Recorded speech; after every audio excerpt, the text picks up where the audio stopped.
people are bright folks, but not that I wasn't expecting that. But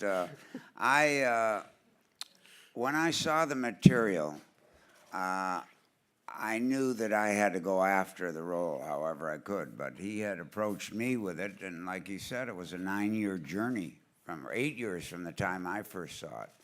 And that gave me melancholy alone, just the wait for 8 years.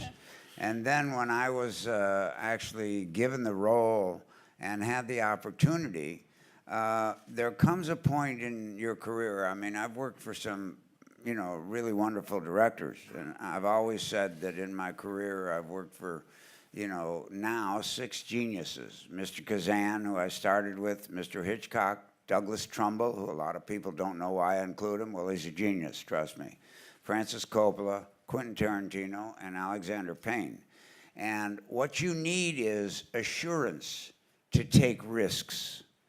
And at the beginning of my career, when I began with Mr. Kazan, he was all about risk-taking. And Mr. Payne is all about risk-taking. But you have to put your faith that you have a guide. And an interesting thing happened during the course of this movie. I never had much of a relationship with my own father. But at the end of this movie, I found my father, and that's him. And when I got that trust that I could do that and dare to fail, because he'd be with her. And the difference with all the others are gifted. And I'm leaving out Ashby, I'm leaving out Frankenheimer, I'm leaving out a lot of people.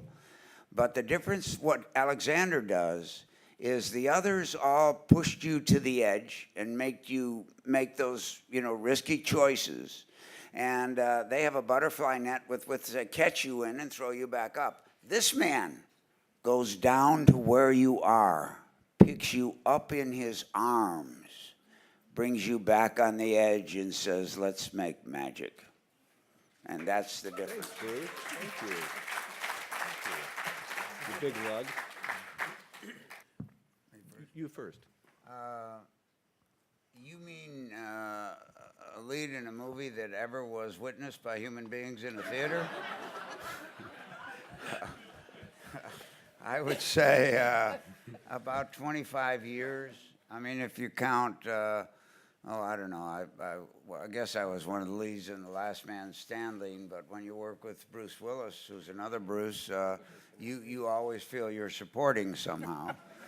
And he's a wonderful guy, incidentally. But probably a quarter of a century or so, and that was one of the delights I had, that somebody, I'm 75 years old, 76, I think, and I was delighted, I was thrilled, and I'm a runner in real life.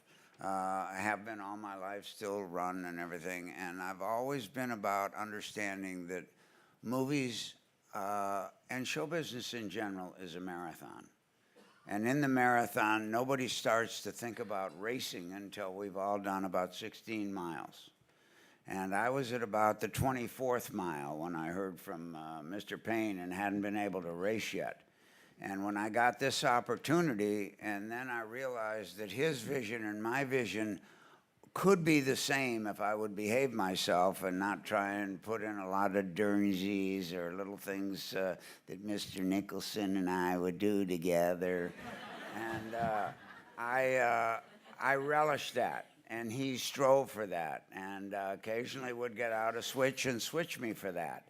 But 2 things I never did in this movie that I've done in every movie I've ever done. There's not one word of dialogue I say that isn't in the script, and there are no Dernsies. They are, unless they were encouraged, like taking a pee along the side of the road. He felt that was essential, and so did I. But it was a delight. I felt it. I'm a set sitter as an actor. I don't go hide in a trailer or something. I like to watch the process. And I'm ready to go. I mean, my God, after all this time, somebody's saying, Bruce, come on down. Well, I was ready. And to have a wonderful companion like this, and like June and Will, I must say, is Nicholson's probably the best partner I ever had in a movie. But Will is right on his shoulder because this man's support that he gave to me for all of those weeks, and knowing that he was feeling kind of in a strange ground because what he did. I mean, you know, if I could hook him and Laura up, I'd be perfect in life. You know? Because at the end of the movie, I felt I had a son.